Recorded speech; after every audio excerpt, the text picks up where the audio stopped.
Hi everybody. It's Saturday morning. I was going to say it's Friday night, but welcome to my channel with not a whole lot else going on. So after the copyright strike this week, I'm not real excited about doing a lot of things. It's been a really rough week. My sister and nephew are going to the shelter, which means that I'm going to be alone for the first time in about 16 years, which is going to be a little bit scary for me. So tonight, because I don't have a whole lot else to do while I'm waiting, I am going to do a little bit of dramatic reading. I don't know how the previous one went, but I like doing this. And this is a book that is very much in the public domain. I'm gonna read from The King in Yellow. So I'm gonna make it kind of an ongoing project, because why not? And it's by Robert W. Chambers. And the premise of The King in Yellow is that it's a collection of short stories that are supposed to be supernatural horror, weird fiction, and so on. According to Wiki, it says it progressively transitions towards a more light-hearted tone, ending with romantic stories devoid of horror or supernatural elements. And the first four stories are loosely connected by three main devices: a play in book form titled The King in Yellow, a mysterious and malevolent supernatural and gothic entity known as the King in Yellow, and an eerie symbol called the Yellow Sign. And the premise is supposed to be, if you read these stories, you're going to go mad. And given that we all go a little mad sometimes, let's just go mad together. So let's start with The King in Yellow. Now, it begins with a poem and a dedication that says, "The King in Yellow is dedicated to my brother. Along the shore, the cloud waves break. The twin suns sink behind the lake. The shadows lengthen in Carcosa. Strange is the night where black stars rise and strange moons circle through the skies. But stranger still is lost Carcosa. Songs that the Hyades shall sing, where flap the tatters of the king, must die unheard in dim Carcosa. Song of my soul, my voice is dead. Die thou unsung as tears unshed, shall dry and die in lost Carcosa." The Repairer of Reputations. 1. Ne rayons pas le fou, leur folie dure plus longtemps que la nôtre. Voilà toute la différence.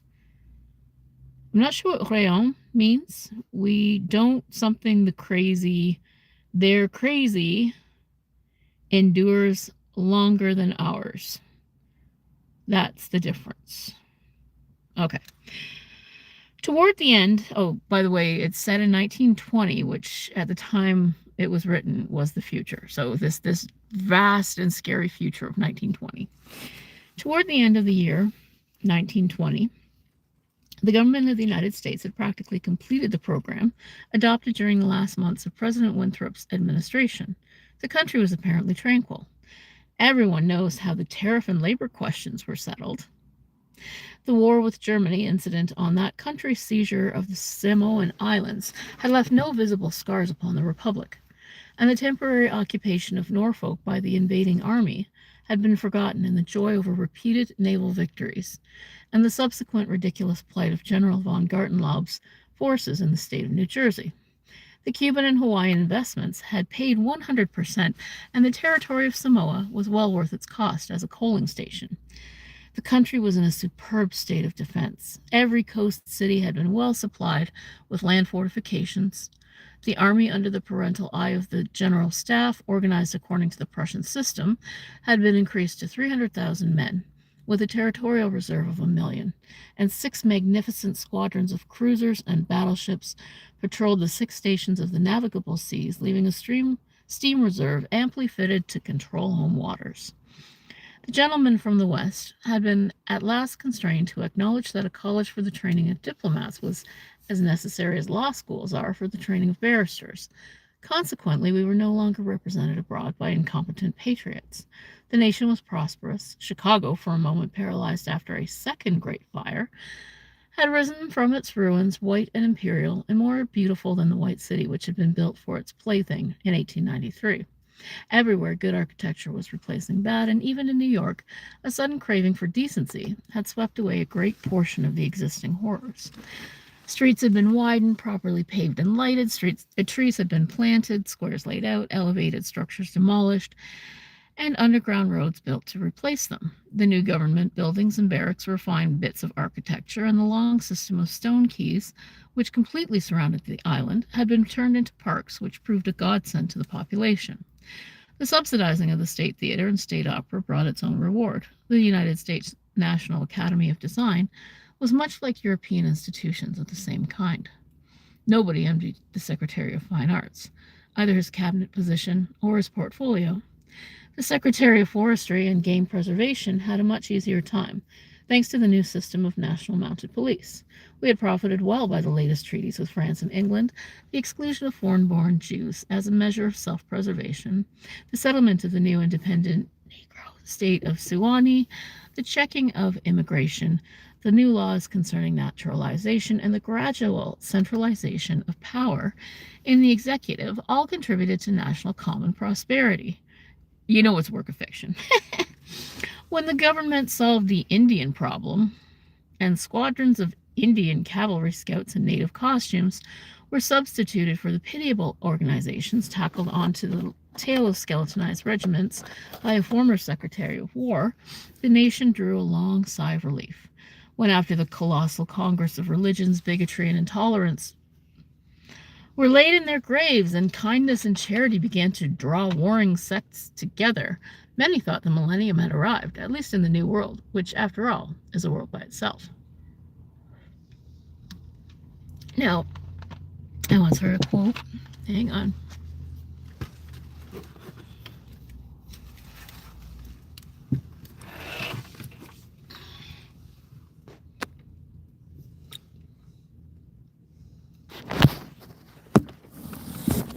Hey, bud. Gonna just broke. Okay, I have a different cord. That is fine, the other's fine, it's just this. Okay. Hang on a second here. Yeah, that's broken, so you need a different cord.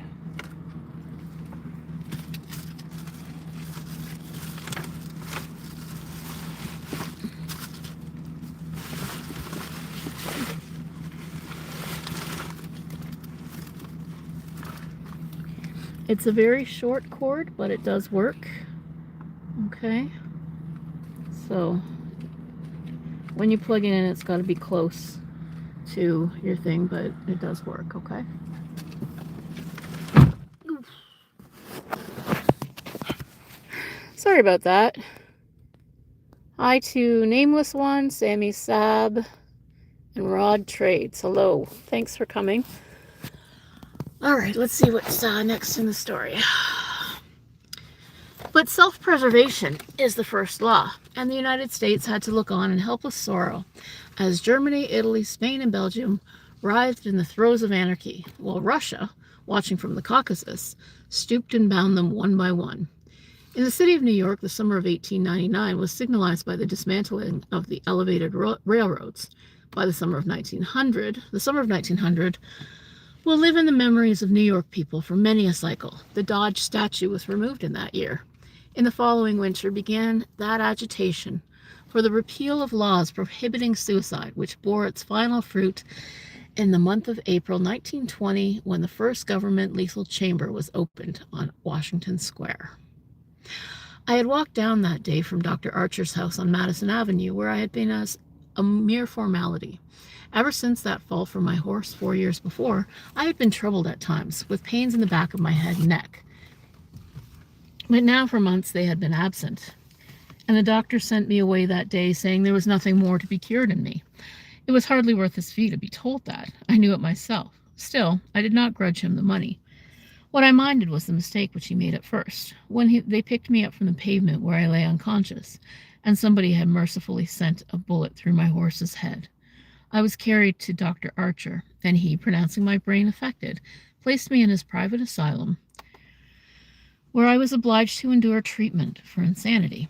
At last he decided that I was well, and I, knowing that my mind had always been as sound as his, if not sounder, paid my tuition, as he jokingly called it, and left. I told him, smiling, that I would get even with him for his mistake, and he laughed heartily and asked me to call once in a while.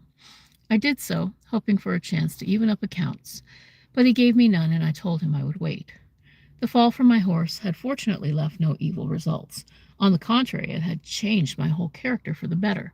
From a lazy young man about town, I had become active, energetic, temperate, and above all else, ambitious. There was only one thing which troubled me. I laughed at my own uneasiness, and yet it troubled me. During my convalescence, I had bought and read for the first time The King in Yellow. I remember after finishing the first act that it occurred to me that I had better stop. I started up and flung the book into the fireplace. The volume struck the barred grate and fell open on the hearth in the firelight. If I had not caught a glimpse of the opening words in the second act, I should never have finished it. But as I stooped to pick it up, my eyes became riveted to the open page, and with a cry of terror, or perhaps it was joy, so poignant that I suffered in every nerve, I snatched the thing out of the coals and crept shaking to my bedroom, where I read it and reread it, and wept and laughed and trembled with a horror which at times assails me yet. This is the thing that troubles me, for I cannot forget Carcosa, where black stars hang in the heavens, where the shadows of men's thoughts lengthen in the afternoon, when the twin suns sink into the lake of Hali, and my mind will bear forever the memory of the pallid mask. I pray God will curse the writer, as the writer has cursed the world, with this beautiful, stupendous creation, terrible in its simplicity, irresistible in its truth, a world which now trembles before the King in Yellow. When the French government seized the translated copies, which had just arrived in Paris, London, of course, became eager. When the French government seized the translated copies, which had just arrived in Paris, London, of course, became eager to read it. It is well known how the book spread like an infectious disease. From city to city, from continent to continent, barred out here, confiscated there, denounced by press and pulpit, censured even by the most advanced of literary anarchists. No definite principles had been violated in those wicked pages, no doctrine promulgated, no convictions outraged. It could not be judged by any known standard, yet, although it was acknowledged in that supreme note of art that had been struck in The King in Yellow, all felt that human nature could not bear the strain, nor thrive on words in which the essence of purest poison lurked. The very banality and innocence of the first act only allowed the blow to fall afterward, with more awful effect. It was, I remember, the 13th day of April, 1920, that the first government lethal chamber was established on the south side of Washington Square, between Wooster Street and South Fifth Avenue. The block, which had formerly consisted of a lot of shabby old buildings, used as cafes and restaurants for foreigners, had been acquired by the government in the winter of 1898. The French and Italian cafes and restaurants were torn down. The whole block was enclosed by a gilded iron railing and converted into a lovely garden with lawns, flowers, and fountains.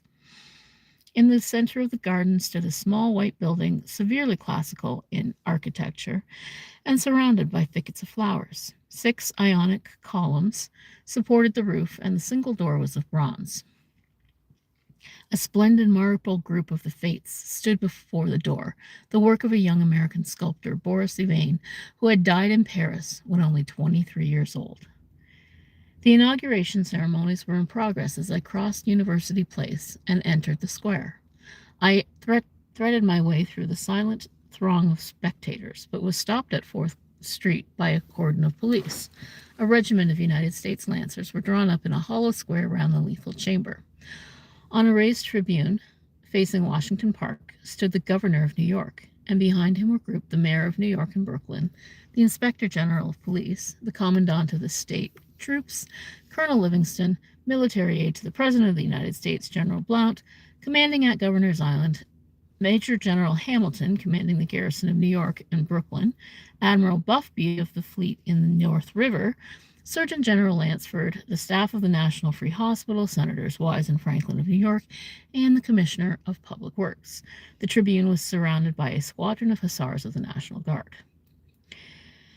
The governor was finishing his reply to the short speech of the Surgeon General. I heard him say, "The laws prohibiting suicide and providing punishment for any attempt at self-destruction have been repealed. The government has seen fit to acknowledge the right of man to end an existence which may have become intolerable to him through physical suffering or mental despair. It is believed that the community will be benefited by the removal of such people from their midst. Since the passage of this law, the number of suicides in the United States has not increased. Now the government has determined to establish a lethal chamber in every city, town, and village in the country. It remains to be seen whether or not that class of human creatures from whose desponding ranks new victims of self-destruction fall daily will accept the relief thus provided." He paused and turned to the white lethal chamber. The silence in the street was absolute. There, a painless death awaits him who can no longer bear the sorrows of his life. If death is welcome, let him seek it there. Then quickly turning to the military aide of the president's household, he said, "I declare the lethal chamber open." And again, facing the vast crowd, he cried in a clear voice, "Citizens of New York and of the United States of America, through me, the government declares the lethal chamber to be open." The solemn hush was broken by a sharp cry of command. The squadron of hussars filed after the governor's carriage. The lancers wheeled and formed along Fifth Avenue to wait for the commandant of the garrison, and the mounted police followed them. I left the crowd to gape and stare at the white marble death chamber, and crossing the South Fifth Avenue, walked along the western side of that thoroughfare to Bleecker Street. Then I turned to the right and stopped before a dingy shop which bore the sign, "Hauberk Armorer." I glanced in at the doorway and saw Hauberk busy in his little shop at the end of the hall. He looked up and, catching sight of me, cried in his deep, hearty voice, "Come in, Mr. Castaigne." Constance, his daughter, rose to meet me as I crossed the threshold and held out her pretty hand, but I saw the blush of disappointment on her cheeks, and I knew that it was another Castaigne she had expected, my cousin Louis. Hi again to everybody who's out there. Just reading The King in Yellow. Come on in. I smiled at her confusion and complimented her on the banner she was embroidering from a colored plate. Old Hauberk sat riveting in the worn greaves of some ancient suit of armor, and the ting, ting, ting of his little hammer sounded pleasantly in the quaint shop. Presently he dropped the hammer and fussed about for a moment with a tiny wrench. The soft clash of the mail sent a thrill of pleasure through me.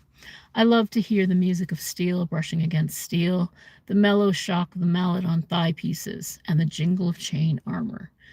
That was the only reason I went to see Hauberk. He had never interested me personally, nor did Constance, except for the fact of her being in love with Louis. This did not occupy my attention, and sometimes even kept me awake at night. Or this did occupy my attention, sorry. But I knew in my heart that all would come right, and that I should arrange their future as I expected to arrange that of my kind doctor, John Archer. However, I should never have troubled myself about visiting them just then, had it not been, as I say, that the music of the tinkling hammer had for me this strong fascination. I would sit for hours, listening, and when a stray sunbeam struck the inlaid steel, the sensation it gave me was almost too keen to endure. My eyes would become fixed, dilating with a pleasure that stretched every nerve almost to breaking, until some movement of the old armorer cut off the ray of sunlight. Then, still thrilling secretly, I leaned back and listened again to the sound of the polishing rag, swish, swish, rubbing rust from the rivets. Constance worked with the embroidery over her knees, now and then pausing to examine more closely the pattern in the colored plate from the Metropolitan Museum. "Who's this for?" I asked. Hauberk explained that in addition to the treasures of armor in the Metropolitan Museum, of which he had been appointed armorer, he also had charge of several collections belonging to rich amateurs. This was the missing greave of a famous suit which a client of his had traced to a little shop in Paris on the Quai d'Orsay. He, Hauberk, had negotiated for and secured the greave, and now the suit was complete.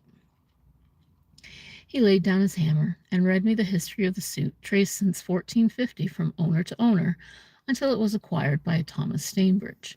When his superb collection was sold, this collection of Hauberks bought the suit. This client of Hauberks bought the suit, and since then the search for the missing Grieve had been pushed until it was, almost by accident, located in Paris. Did you continue the search so persistently without any certainty of the Grieve still being in existence? I demanded. Of course, he replied coolly. Then for the first time I took a personal interest in Hauberk. It was worth something to you, I ventured. No, he replied, laughing. My pleasure in finding it was my reward. Have you no ambition to be rich? I asked. My one ambition is to be the best armorer in the world, he answered gravely. Constance asked me if I had seen the ceremonies at the Lethal Chamber. She herself had noticed cavalry passing up Broadway that morning and had wished to see the inauguration, but her father wanted the banner finished, and she had stayed at his request. Did you see your cousin, Mr. Castaigne, there? She asked, with the slightest tremor of her soft eyelashes. No, I replied carelessly. Lewis's regiment is maneuvering out in Westchester County. I rose and picked up my hat and cane. Are you going upstairs to see the lunatic again? Laughed old Hauberk. If Hauberk knew how I loathed that word lunatic, he would never use it in my presence. It rouses certain feelings within me, which I do not care to explain. However, I answered him quietly. I think I shall drop in and see Mr. Wilde for a moment or two. Poor fellow, said Constance, with a shake of the head. It must be hard to live alone, year after year, poor, crippled, and almost demented. It is very good of you, Mr. Castaigne, to visit him as often as you do. I think he's vicious, observed Hauberk, beginning again with his hammer.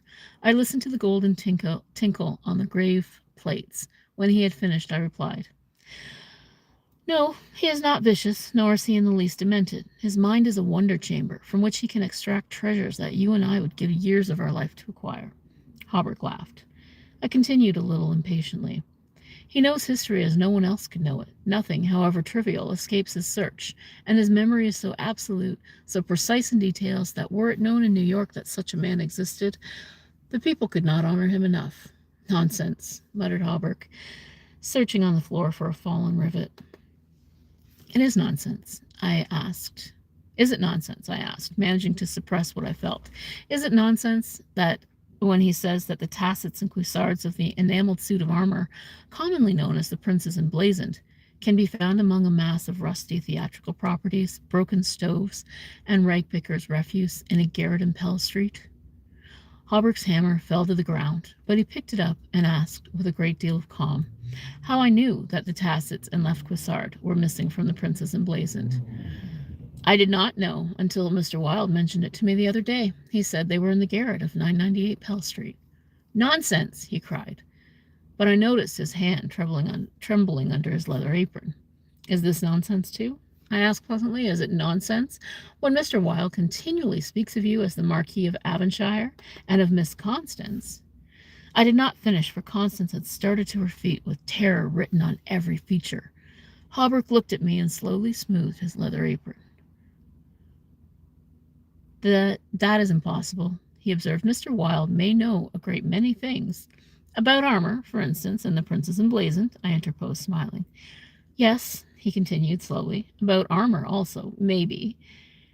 But he is wrong in regard to the Marquis of Avonshire, who, as you know, killed his wife's traducer years ago, and went to Australia, where he did not long survive his wife. Mr. Wilde is wrong, murmured Constance. Her lips were blanched, but her voice was sweet and calm. Let us agree, if you please, that in this one circumstance, Mr. Wilde is wrong, I said. So I'm going to end it there, because I've got other stuff to do. Let's see what we got going on here. Hello, Canal says poop. We're having a party with you right now. Yay, party, party, party. You're number one and zesty. So hello. Welcome to everybody that's still around. But yes, if you can have a party with reading The King in Yellow, I am full on happy to be here with you and to be Friday night partying such as it is. Woohoo! Watch me party. Woohoo! Woohoo!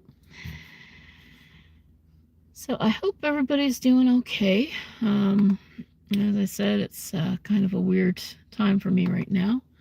Got a lot to do in the next, I don't know, 10 hours or so. Not sure I'm going to get it done. Hope I will. But we'll see what happens. So but what I am going to do, I'm almost out of juice on my laptop. So I'm going to have to sign off for now. But thank you to everybody who came to watch. One more time, we've got Nameless One, Sammy Sab L, Rod Trades, Canal, and S. Raw next. All right, well, thanks very much for coming in, and we will talk to you next time. Maybe around this time next week. Maybe I'll make this like a weekly thing or something. Haven't decided yet, but hope you have a great rest of your Friday night, great weekend. I hope you're reading lots of horror. Bye.